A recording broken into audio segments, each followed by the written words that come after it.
Okay, so in this video, I will be going through the minimum configurations on the microcontroller. My ultimate goal is so that we can actually move into the microcontroller chip and start uploading programs to it and just start basically testing all different interesting applications. So we're gonna start by going through the pins of the microcontroller, what they mean, a little bit of the clock and how we generate clocks, reset. We need some sort of a reset, like a physical reset, and some minimum connections that we're gonna go through it. And I'll end up showing you how to program or how to upload a program from MPLAB XIDE into the microcontroller. Okay. So I'm going to start with the pins, and the pins are basically copied from the datasheet. And in the datasheet, you're going to see a few versions of the microcontroller we're dealing with. Actually, the datasheet has a lot more, has probably 3 more than these. But I just copied the ones that actually have the 4321 because this is the one that is relevant to us. This is the one that we're using. And you're going to see that we have different packaging. That's what's called. It's called the packaging, okay? And the one we're interested in is the plastic dual inline package, which is PDIP. Sometimes it's called DIP. That's what I see. I don't see the plastic, but this is how the data sheet calls it, and it's a 40 pin. And the reason why we're using this is because this is one that can be used on a breadboard, as opposed to the other types of packaging that we can see, which are flat. So this one here is flat, it has 44 pins, and you can see that there are no leads here, as opposed to the other one that has leads going out. So I'm assuming it's connected on more of a printed circuit board, as opposed to just being able to use it on a breadboard. Anyway, we're just gonna focus on this, so I'm just gonna zoom into it. And as you can see, there's a bunch of, there are 40 pins, and each pin actually has so many functionalities. And at a first look, this really looks overwhelming. There are so many signals to go through. Some of them we will understand by the end of this lecture. Others will actually understand it while we talk about peripherals. So all of these, except for a few or probably 4 pins, are what we call multiplexed pins. That means they do a couple of things. However, usually you can only set it up to do one thing or one signal, or to output one signal and not the other. So as a start, we're gonna just talk about them today, and then in an upcoming video this week, we're gonna see that we're gonna be using them as just general purpose input and output. But anyway, I just want to go through some of these pins. The easiest are the power. You're going to see that 11 is VDD, which usually connected to 5 volts, and 12 is VSS, which generally we connect to ground. And it turns out that this microcontroller also have a couple of other power, which is also connected to 5 and ground. And we, as a minimum configuration, we need to connect these pins directly to the pin. Maybe pin 11 is connected directly to 32. The specification in the datasheet says this is necessary to avoid some sort of a noise when we operate at a high frequency oscillations, high frequency frequencies. Okay. Oh, high frequency clocks, basically. That's what I meant. Okay, so what I want to do is you can see that there are so many other signals. So I'm just going to focus on one of the pins, and I'm going to show you how we actually can get the meaning of this pin and whatnot. And frankly speaking, all you have to do is just read it in the data sheet. I don't know all of them. Well, I'm going to pretend I don't know all of them. I know a bunch of them, but if I don't have to remember them. Every now and then I forget one of them or something, so I go to the data sheet and I read it. So we're going to go to the data sheet and we're going to look for it. Okay, so here's the data sheet, and you can see that I went to one of the tables in chapter 1, and you can see this isn't the table we should be looking at because this isn't the 4321, so I'm gonna pause and scroll to it. Okay, so this is the one we're interested in. So this actually applies to the 4321, the PIC18F4321. And I want you to see that this table is pretty large because it lists all the functionalities on all the pins, actually. So I'm just going to focus on teaching you how to read these this data sheet, or this part of the data sheet. So this is table 1.3. So we're going to focus on pin number 1. Just as a quick reminder, pin number 1 in here tells me that it is the microcontroller clear. We're going to be using that functionality. There's something called VPP, and there's something called RE3. Okay, so let's see what these are. So here, what I'm interested in is the pin name, and this is the pin name. This is what we saw, and that particular pin has 3 different functionalities or signals that you can control. Usually you control one of them, not all of them at the same time. And what I'm interested in is what that pin number is. They're not arranged by pin number, at least not on the data sheet. So, well, it turns out to be that we're starting with 1, but the next one is going to be 13. I'm going to talk about it briefly. This is the one we're interested in because we're looking at the dual inline package. The other ones are for the other package. They're actually on a different pin number, but they do the same thing. And you can see that the pin type, you can see the I and the P. It tells me whether it's an input or power. Or sometimes you're going to see an O and it's an output only, okay? So the MCLR, which is basically a master clear reset input, you can think about it as a reset because we're going to be resetting the microcontroller with a push button, and it's an input only because the reset is just an input to the microcontroller, so it's an input. The VPP is actually programming voltage input. We're going to be using it. Actually, the programmer, the MP Lab PIC18 uses it. We're going to connect to it. Okay, this is programming voltage and it's just power, and the other one is an input only. And that RE, we're going to be talking about it later. This is actually port E. There's a few ports of inputs, output on the microcontroller. But what I care about is like, okay, what pin number it is, what type of pin output it is, and if you know your electronics, you can actually read what buffer type it is, whether it's a Schmitt trigger, whether it's a TTL or CMOS compatible. You can actually see these two. For our course, we really don't care that much about it, unless, like, all I care about is whether it's analog or digital. So for this one is basically Schmitt triggers, so they're digital signals. And you can see a description of each one of these functionalities on these pins. The other one, the first one is a clear reset, as we mentioned, the programming or digital input. There are other pins, so let's see what these pins number 13 and 14. So 13 and 14, which are here, you can see that they have also 3 functionalities. Really, we're going to be we're going to be explaining today what the oscillator 1 and oscillator 2. This is actually, these 2 pins, we can connect them to an external clock generator if we wanted to, or a clock input or clock output, or an RA. This basically tells me it's part of port A. Okay, port A is, a port is just a name for an input-output port that has 8 bits. We're going to be talking about it later. But okay, so let's just discuss that, and you can see that again it tells me this is on pin 13 for the package that we have, and it is an analog input if we want it to be. So if we're talking about oscillator 1, it's an analog because an oscillator is just basically something that oscillates between 1 and 0. This is basically an input clock if we wanted to. So oscillator crystal input or external clock input source, I'll talk about it after we talk about the pins. I'll talk about like how we can actually generate a clock and whatnot. But if you have something external, you can actually connect it to these 2 pins, oscillator 1 and oscillator 2. Or if you have an external clock, not an external oscillator, you can actually connect it to a clock input here. And if you wanted to, it can give you the clock output. And you can see these are output, these are inputs in here, these are analog, and these are just outputs, so it's not specifying it. Or you can use it as basically general purpose I/O pins, which we're going to start programming the microcontroller to use these.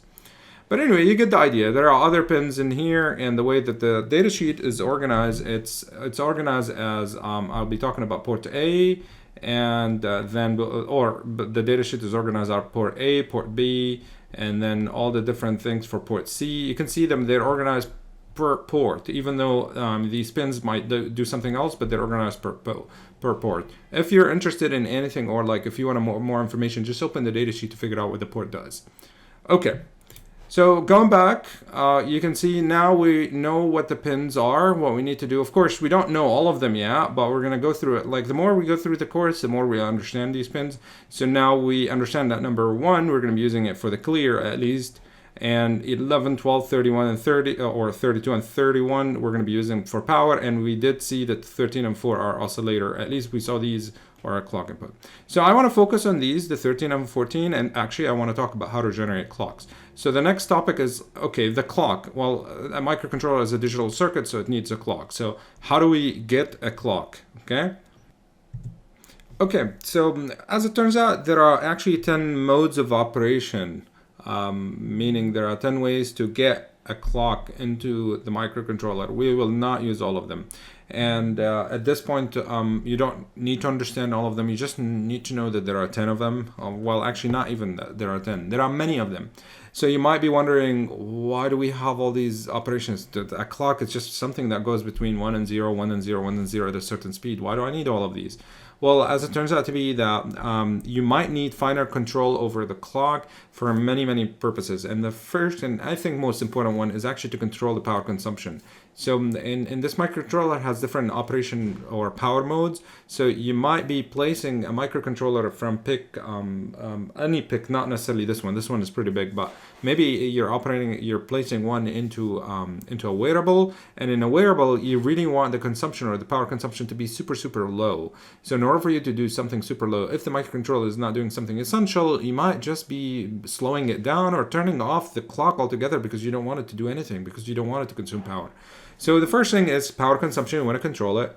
The other thing is, okay, you might have a clock that is appropriate for a certain temperature, but your end application is actually in an extreme cold or an extreme hot temperature. So you need finer control over the clock because of temperature. Also, the voltage is used. So we're using 5 volts and 0 volt. But frankly speaking, as power, if I remember correctly from the data sheet, you can actually set it to 4.2 volts all the way to 5.5 volts. So if the voltage changes, the clock itself might change as well. So you might want to control over that too. Tolerances of components used. So tolerances meaning like how accurate was the capacitor or the resistor or any other component, electronic component inside the microcontroller. Maybe different manufacturer tolerances will change actually the clock. So you really want to control that clock by putting a clock completely external to the microcontroller, so you don't depend on what the manufacturer, what PIC is doing, actually what the microchip is doing, the company that makes PIC. Other operation frequencies, yes. So you might want something faster or not. Like you really want to set your own frequency, like 2.3.5, okay, something like that. Like you just want to do that. And the other thing is you might really want to put that microcontroller in a bigger digital system, and that bigger digital system actually has its own clock, and you just want it basically to work on the same speed. And frankly speaking, all of this, like, this is the reason why we have all these oscillator types. We will not use all of them. The only two we're going to be focusing on are actually what we call internal IO1 or internal IO2. And this particular microcontroller actually have a clock generator in it. It actually has a couple of circuits that generates them. One is an RC circuit, the other one is a bigger block. We don't need to understand the details of these two implementations, but these two implementations actually gives us a set of frequencies we're going to see in a few seconds. And we can actually utilize it by you can utilize the internal because it's just easier. It's not very accurate. You don't have very much control over it. You really have to stick to some frequencies that actually gives you, but it's just convenient. You don't have to connect anything to the, like, if you remember in here, we're gonna have the oscillator 1 and oscillator 2. This actually, the particular two modes, they free these pins so that I can do whatever I want with them. Okay, so we're gonna be using either an internal IO1. Let me just explain the difference. So internal IO1, that means you have one IO, and that's basically RA7. You're going to see that it's going to be operating as an 7, and for RA6, let me just show you. So you're going to see the RA7 will be an input and output. We're going to be using it as digital input and output. However, for that particular mode of operation, that particular pin will be actually a clock output. You're going to see that it will give me whatever frequency you're using divided by 4. Okay, this is, if you remember, with the cycle clock and whatnot. The other mode of operation, which is internal oscillator with IO on RA6 and RA7, tells me that, okay, you're going to be using those two pins as an input or output. And RA stands for port A or port A. Both of them are port A, but this is pin 7, this is pin or bit 7 or bit 6 in here. Okay, so we're going to be focusing on these two for now. And just so that you get to see them, I'm not going to go too much details into it, but if you choose to, you can actually use an external oscillator. And there are a bunch of ways. These are just a few examples from the data sheet as well. And from my undergraduate days, I used a different microcontroller, and I do remember using this particular oscillator. I don't remember the microcontroller we used. All I remember, it was an Atmel AVR.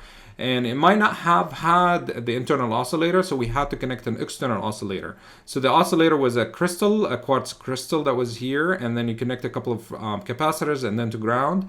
And you can see that we're going to connect them to OC1 and OC2. Of course, if you do use this particular mode, you will not be able to use these RA6 and 7. 7. You're not going to be using port A6 and 7 ports. You're not going to be using them as input and output because they're connected to clock and you have finer control over it. So you consult the data sheet that tells you the values of the C's. If I remember correctly, it should be 22 picofarads or something. And they're saying like, oh, depending on the type of the quartz crystal that you use, you might have to use another resistor. But anyway, details are not as important. What is important is you need some external circuit. More interestingly, something that you might know, it's an RC from circuits. Actually, you might have an RC resonator or an RC oscillator, and this actually generates a clock. And depending on the values of the R and the C's, you're going to have different frequencies. And another one is maybe you have a completely different system that is already having its own clock. You just put it inside and that's it. And the other one is open. You're not going to be using it.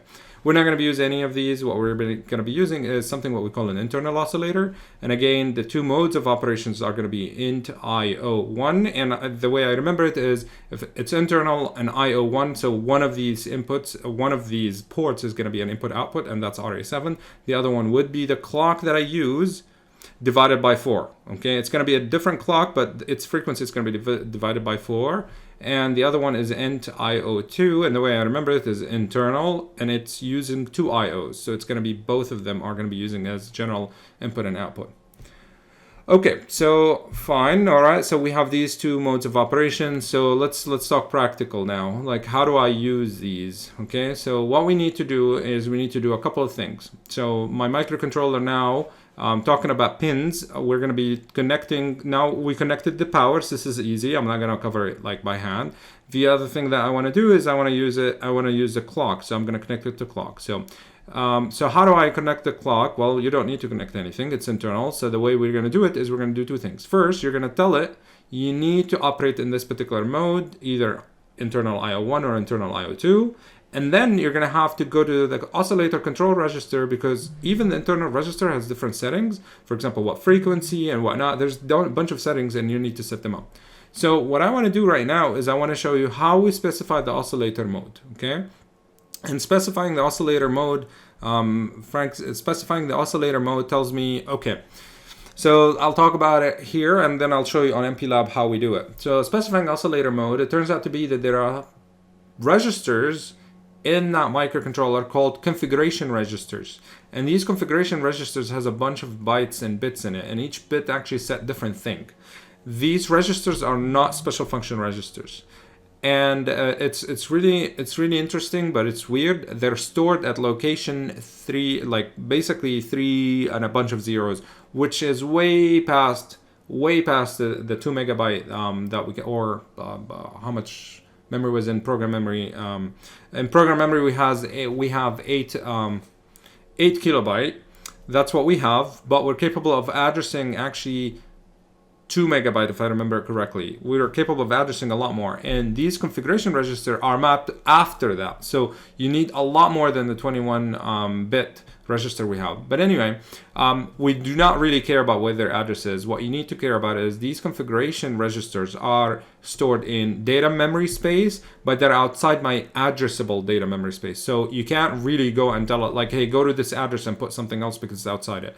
It's a weird thing, but this is how MPLAB actually decided to use it. So it has a certain address. Oh, there you go. Here's the address. Okay, so its address, it starts at 3000, at 330. I don't know how many zeros. But anyway, it doesn't start at the 1. But what the one we're interested in is what we call the configuration 1. Okay, the configuration byte 1, or configuration word, because we're talking memory. So in memory we have high and low. So you're going to have 1. This is basically the first configuration word, and this is the high bit in it, or the high byte, and this is why this is at 1. Okay, so this is the bits, and what we're really interested in is setting the F oscillator, okay, the frequency of this oscillator. And if we read them, you can see that it's actually telling you which mode of operation it is. All you have to do is just specify by putting 1s and 0s in it. And the one we're interested in is the internal oscillator. So we're either interested in this, which is 9, or this, which is 8. So you need to put a bunch of 1s and 0s in here. Frankly speaking, you can see that you can go and write directly to it and have some instructions, but there's an easier way. So if you're using the older MPLAB, you would have had to use some manual things actually to put it, and manual commands to do it. But what I'm going to do is I'm going to show you how to do it now in the new MPLAB X. Okay, so we're going to go to MPLAB X here. So this is a very small code, and that's ultimately I want to put that on the microcontroller itself. But now what I want to do is first I want you to go first, yes, we're gonna go to window, and then from window we're gonna go to target memory view, and we're gonna go configuration bits. Okay, so again, it is technically part of program memory, but it's way past the addressable location. Okay, so it has address 30001 and all these. So these are the configuration bits. Let me just zoom into it, and you can see these are all different configuration bits. All of them. Okay, there's so many of them. All right, so let me just pause for a second and just make sure that you see it, because now everything is enabled. You might not see these enabled and be able to change them, and the reason why actually they are disabled, luckily. Okay, so they are disabled. You can see that what I'm really interested in this configuration, and I'm interested in the OSC field, which is the oscillator field. I want to put an internal, and this one here is telling me I'm using the RCIO. Okay, which is not the one of the external ones, external RC oscillator and port function or RA6. That's what it is. If I want to change it, I can see that it's blocked, and it turns out to be because I'm using the assembler. So what we need to do, let me just highlight this. Here is what we say the project properties. So you're going to go to the project properties, and temporarily what you're going to do is you're going to go and change your compiler toolchain from the assembler into the C compiler, okay, the XCA, because this tool only applies to C, but we're going to just adapt it to do the assembly. For some reason, this new tool is not supporting assembly as before, but anyway, I'm showing you a hack, but this hack will make your life a lot easier. So we're going to change it to the compiler. This is actually, if you write C code, which we will do very, very shortly, you're going to have to use this one. If you're using pure assembly, you're going to have to use the assembler. So we're going to go to the C compiler, and once you do this, you can see that all these configuration bits now will be unlocked, and you can actually see it. And you can see that the message here is basically telling me that they have been unlocked. And you can now tell me, okay, what mode of operation? Let's assume that I want to operate in the internal IO2.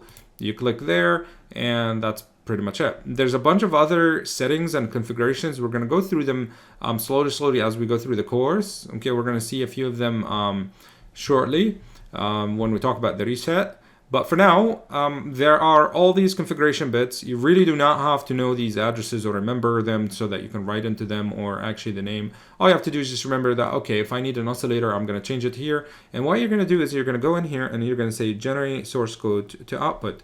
Okay, so we're going to do this, and it will generate a bunch of source code. And this source code is a C source code, but it's basically a C source line. You can copy it, paste it. If you're writing C code, all of these configuration are basically, it's generating code for you that you need to use. And we're going to be talking about it very briefly, but this one, the one we're really interested in is this particular one. And in assembly, so this is a C compiler directive. We're not going to be using it. If you're using C, you need to use that. And it's only telling you, set this particular configuration bit or bytes or something to this particular setting, and it will know the ones and zeros, the ones we saw in here. For example, in the slides, you can see in the slides that I have that, oh, I need to use, we use IO2, so we need to put 1000. I didn't even need to remember this or something. All I needed to do is just go to that tool and just set it up. So in C, you copy and paste this code exactly as it is. In assembly, unfortunately, you're gonna just have to copy this particular code in here. We're gonna copy it.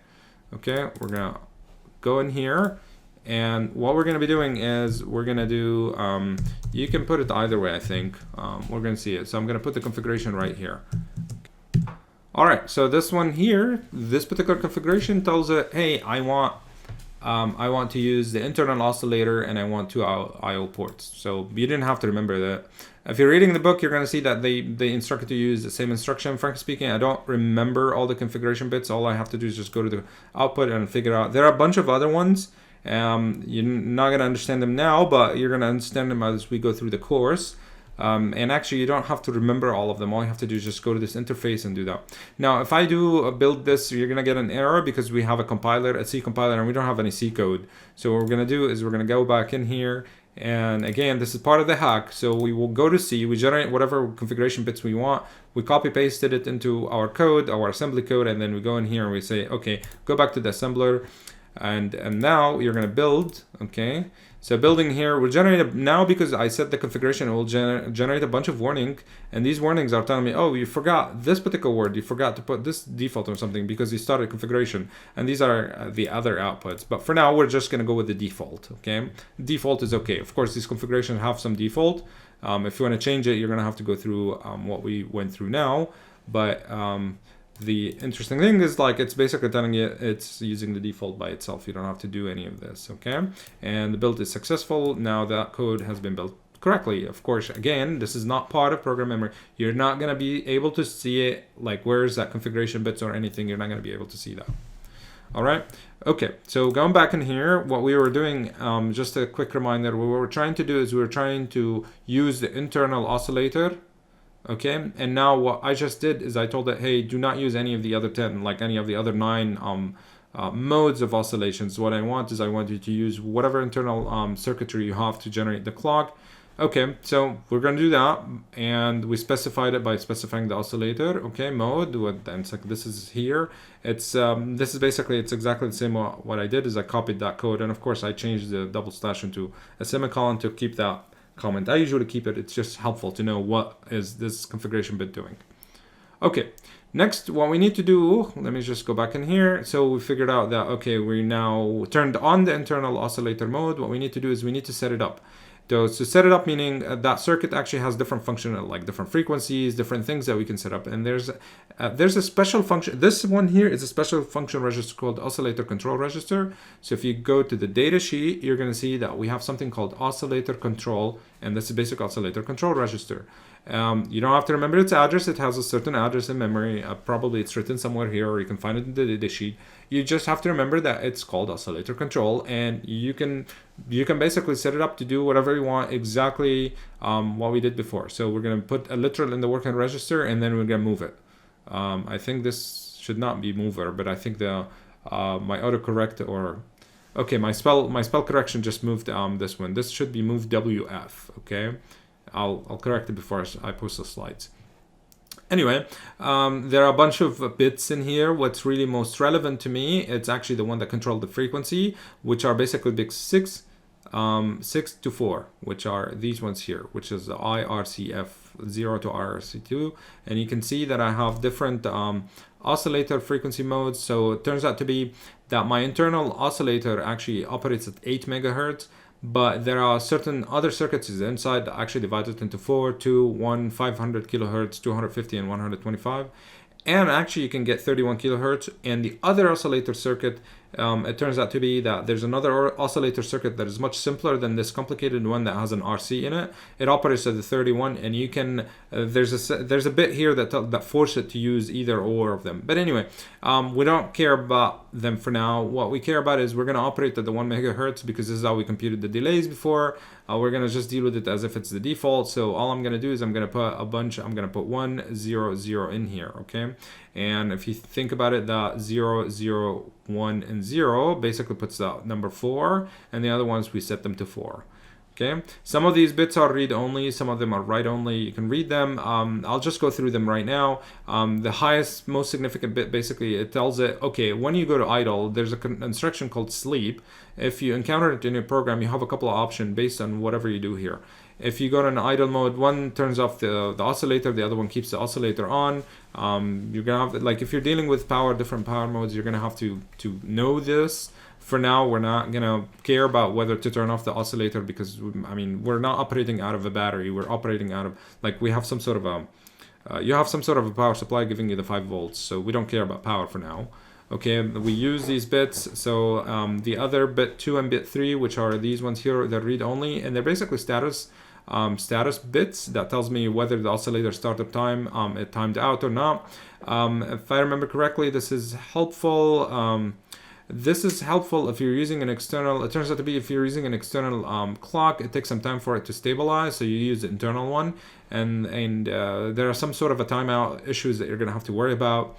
The other one is telling you whether the internal, this bit here, which is IOFS, okay, tells you if the internal frequency you're dealing with is stabilized or not stabilized. Remember, it's like you're turning on an internal clock. It takes some time for it to stabilize and give you the actual frequency you set it up to. So that status bit, if you care about that particular few seconds, that, or maybe less than a second to actually for the clock to turn on, and you want to only do things when the clock is stabilized, because your application is very critical, so you can actually wait for that bit and read it.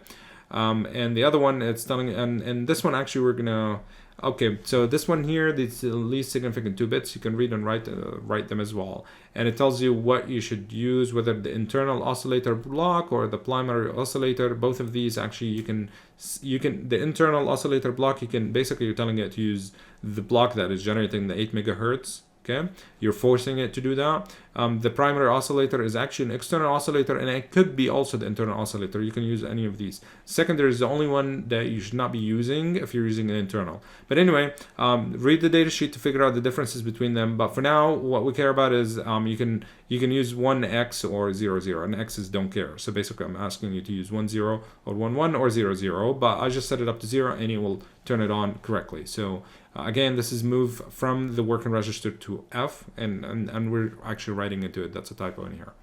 Okay. All right. So now going back to these pins, what we have is we have set up the power. We have, well, actually we freed up the oscillator 1 and 2. And if we're operating in the mode that I set up in the configuration bit, that means it frees the RA6 and RA7. So I can use these two pins as input and output, okay, depending on what I use. So next, what I want to do is I want to talk about this particular reset, and it turns out to be like if there's something, for some reason or another, you want to reset your microcontroller, we're going to connect an external reset pin in here. Okay, so let's do that. So we're going to go to the reset. And okay, so we're going to talk about reset. Okay, again, reset, you have multiple resets on this microcontroller, not only one. You have something called power on reset. This is basically once you turn on the power to the microcontroller, it actually resets itself and goes to location 0, 0. This is, if you guys remember when I said go to start, this is basically, it's operating, this is written to 0, 0. So on power on, the very first reset you're going to see is it will go to that location, and you can actually write more instructions if you choose to, like to set up certain things, but I'm just jumping into the program. But anyway, so on reset, the program counter will go to 0, 0 and everything set. But the microcontroller itself has other ways to reset. Not only when you turn on the power, you can actually manually do it by using that pin number 1, okay? So you can either do it using normal operation or power managed mode. The power managed mode is the one that if you care about how much power you're using, you want to reduce it, for example, you want to turn on something. But anyway, we're going to be just using that as an external button. We're just going to basically connect the reset button to the microcontroller. Once you press it, it will reset it. It will force it to reset. I don't have to turn off the power and on. We're just going to do that. There are other resets. So there's a watchdog timer. Reset during the execution if something happens, like if your microcontroller lags or got stuck in for some situation for a certain amount of time, you can actually, the watchdog timer will go in and reset it, will force it to reset. There's something called programmable brownout. There's an N in here. There should be an N in here. So the brownout reset, this is basically if the operation voltage like dropped from 5 volts actually below the 4.2 volts. So the voltage is actually incorrect. So my electronic is not going to operate in nominal situation. So the microcontroller might not operate properly. And if we're dealing with something critical, you really need it.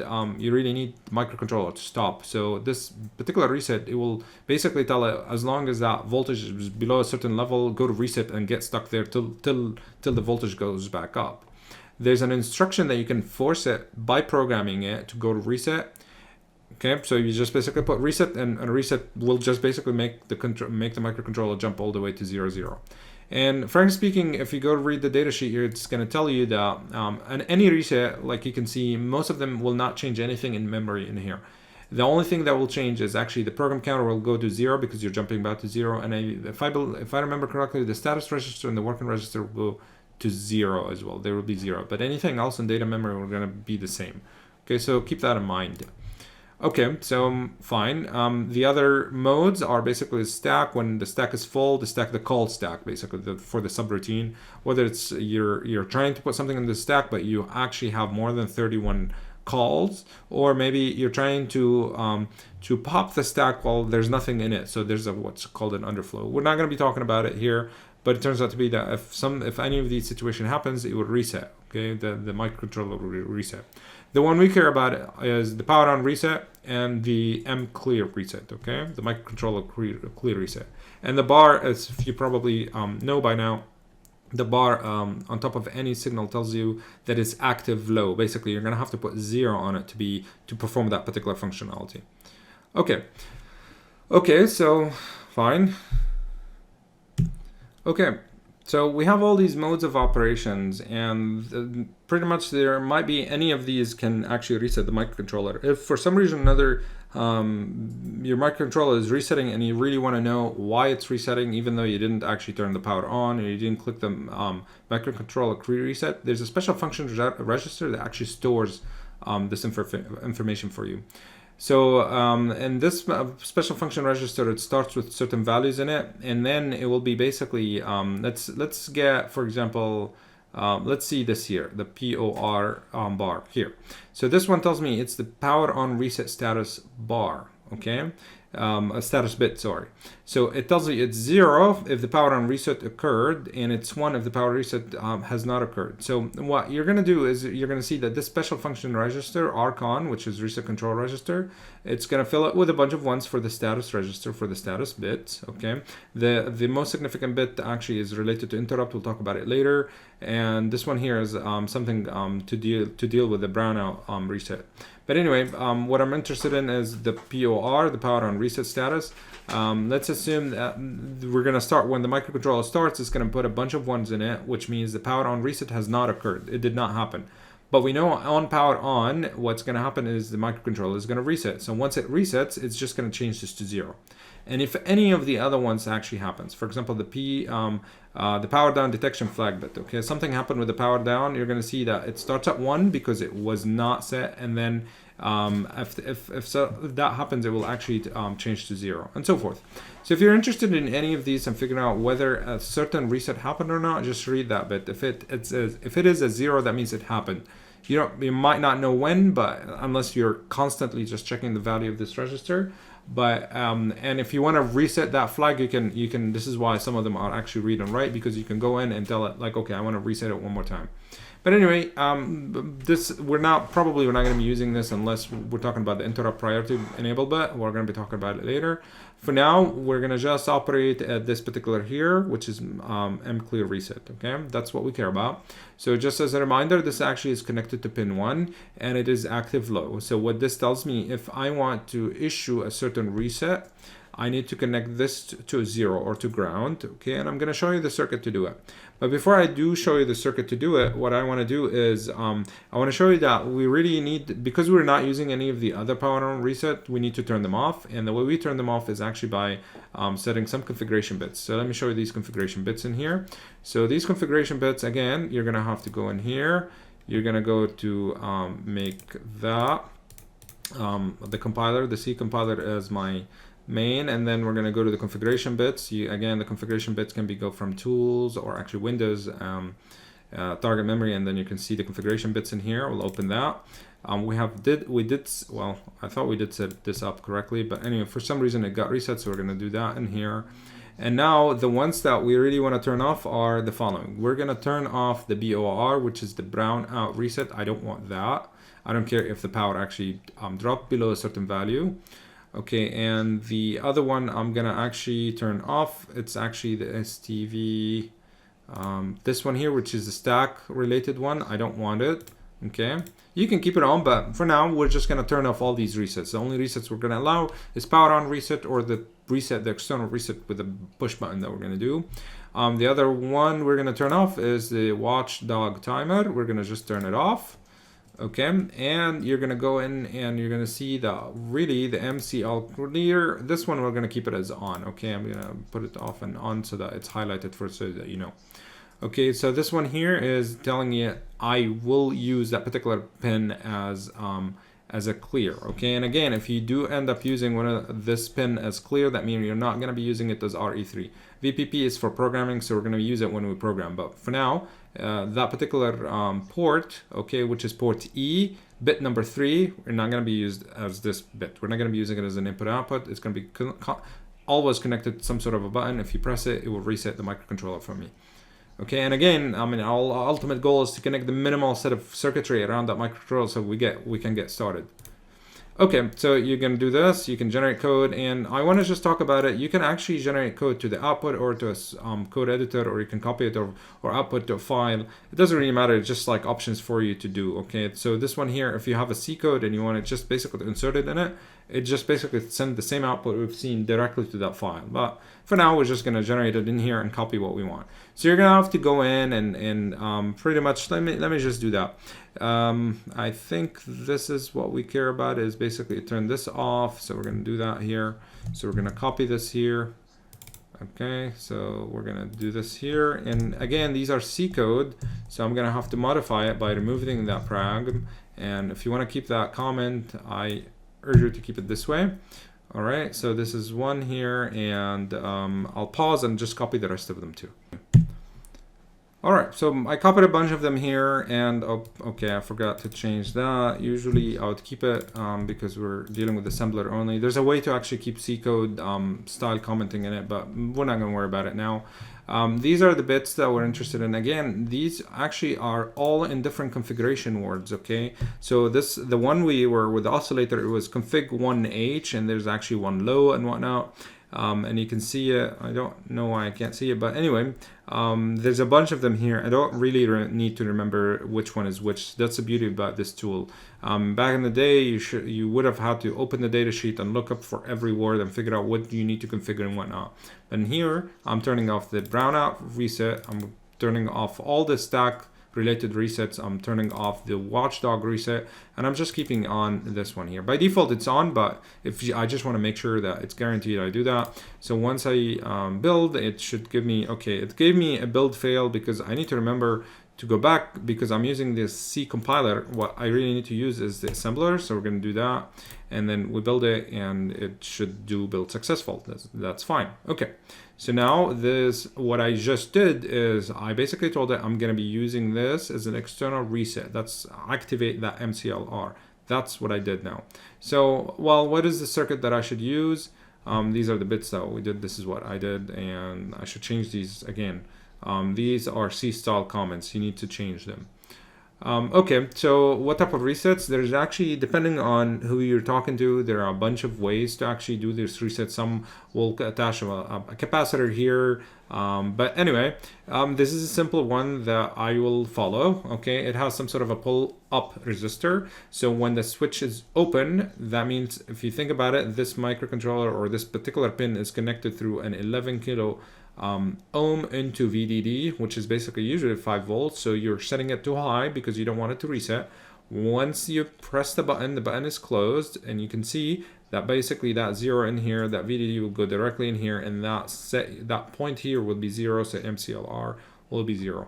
There are a few delays and whatnot that is related. The reset should be kept at a certain delay with a few microseconds or so.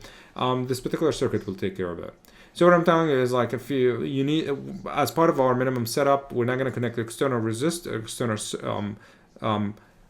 a clock or crystals or any oscillators, but we're going to be connecting this particular system into so that we do have a reset button basically. All right, next. Okay, so we know the pins, we know the clock, we know the reset. What minimum connections you need to use? Basically, I'm just recapping to show you what we have. So what we need to do is we're going to connect the reset in here. We're going to connect the power in both of them. Okay, and that's pretty much it. That's what we need to do. So if I'm to draw this, you can see that I have a reset connected to pin number 1. I have power to 5 volts is connected to pin 11 and pin 32. Some people might just connect the pin 11 to 32. That's up to you. I mean, we're connecting them to the same 5 volts. They're not separate. VSS is pin 12 and pin 31 that are going to be connected to ground. If you do this, this is a minimum configuration. And of course, you're going to have to set the configuration bits correctly so that it uses the internal clock for it, and it uses this as a clear. Your microcontroller should work. Okay. So now what I want to do is I want to go through how to actually program it, how to download. So we have a program right here in MPLAB, and I want to download that program into my microcontroller. Okay, and what you really need, you need a programmer or a debugger. The one I'm using is the most recent one, which is the PIC18F4. If you have a PIC18 or a PIC18Snap or PIC18, they probably would work. I mean, the microcontroller we're using is pretty old, so these older programmers would work. But I'm gonna explain on the one I have and the one I asked you to buy. Okay, so here's how it actually looks. This is actually from the developer website on Microchip. Okay, and this particular PIC actually can program a lot more than this PIC. It can program many of the PIC microcontrollers and a bunch of AVR microcontrollers as well. Okay, so what it has at the very bottom, it has actually a bunch of pins. It has 8 pins. I think the older PIC3 used to have 6 pins, but anyway, it doesn't matter because so some of them we're not going to be using. We're not going to be using these pins. What we care about is the following: you need to connect pin number 1 to the clear pin, because it's actually not connected to the clear, you're connecting it to VPP. That's what you're doing. But anyway, you're going to connect pin number 1 here to pin number 1 on the microcontroller. This is only for programming and debugging. You're going to connect the VDD, which is 11 volt here. You're going to connect it also to it, okay? So you're going to connect that power again to the programmer. You're going to connect the same ground to the same ground you connect here. We're going to connect it here. And these here, the PGD and the PGC, are actually these particular 2 pins, which are 40 and 39. So the PGD, pin number 4 from here, should be connected to pin number 40. Pin number 5 from here should be connected to pin number 39. This is actually, if you do these connections, you'll end up with the program connected to the microcontroller, and you can actually upload the program to it. So the way I'm showing you the setup I do have, okay, so here's the microcontroller I have, and if you, frankly speaking, I do think that you know how to read which one is pin number 1 and which one is pin number 4. There's a little notch in here. Sometimes you're going to see not necessarily a notch, but like a little dot. So the dot is right next to pin number 1. Or you're going to have the notch and it's actually to the left of it. That's pin number 1, and it goes 1, 2 all the way to 20, and then 21 and all the way to 40. That's what we have it. So you can see this is how my setup is. Anything in red is actually powered to the 5 volts. Anything in white is actually to the ground. And what you see here is basically 3 blue wires. These blue wires are the programmer wires. What I decided to do is I decided to put a little bit of some pins here on my breadboard, so that I can connect and disconnect the mic, the programmer like basically, so it's easier for me to put it on them on the breadboard or leave it. Like if you don't have this, that's fine. If you don't have this, what I call is a comb, because it looks like a comb, but it's basically a bunch of pins. Okay, if you don't have it, you can just basically use these wires to it. Okay, and again, you can see that port 40 and 39 are connected to the PG, what were they called? PGD and PGC, and this particular one here is pin number 1. Okay, this is basically, and on pin number 1 at the same time, you're going to see that reset. So this push button here would reset it. So if you connect your microcontroller this way, that will guarantee minimum configuration. So now at this point, we can actually upload programs to it. So let's see how we can actually upload the program. Okay, so we're going to go to here and we're going to get started. Okay, so what I want to show you right here is this is my minimal setup. And it's exactly what I talked about in this slide, and I'm just going to basically upload a program to it. Before I do upload a program, I need to connect power to it, and the way I'm generating a 5 volt power is I have one of these USB multi-device ones, the Analog Discovery 2. You don't really need it for this particular part. All you need is 5 volts. And the other thing is I want to show you just like how we actually, or how I connect the PIC18F4. So this is what I have. I have that PIC18F4 right here, and you can see again, you can connect the wires coming out, but I just elected to put them on this particular pin. Let me just show you. You see these pins? So I'm going to put pin 1, which is the one with a little triangle. So it's going to put pin 1 right here, and we're gonna put it there. You go. Okay, so now, hopefully I put it correctly. Now I have everything set, so, and you can see I can actually go to MPLAB and just program it. So I'm going to show you how to do that. Like after you're done, so this particular device, you can actually program, basically it's used to download the program you write on MPLAB into the chip, and at the same time you can actually keep it connected and use it as a debugger. And a debugger basically would let us know what's happening inside the microcontroller. For now, for today, we're just going to upload a program to it. Okay? Alright then, so now my program, or PIC18F is connected, so we need to actually go and program the microcontroller and everything. So this is the little program we're actually going to be using. Okay, I'm going to keep that here. It really doesn't, I mean, it's a very small program. All it does is like move 50 hex into the working register, and then it stops. Nothing fancy there. Of course, we can build it to double check that everything builds, everything successfully. You can read the warnings and figure out if anything is necessary. Frankly speaking, the way you can actually offload it is actually using these icons, but these icons are off at this point. So the way we actually turn them on is we need to tell it, hey, we're not using the simulator anymore.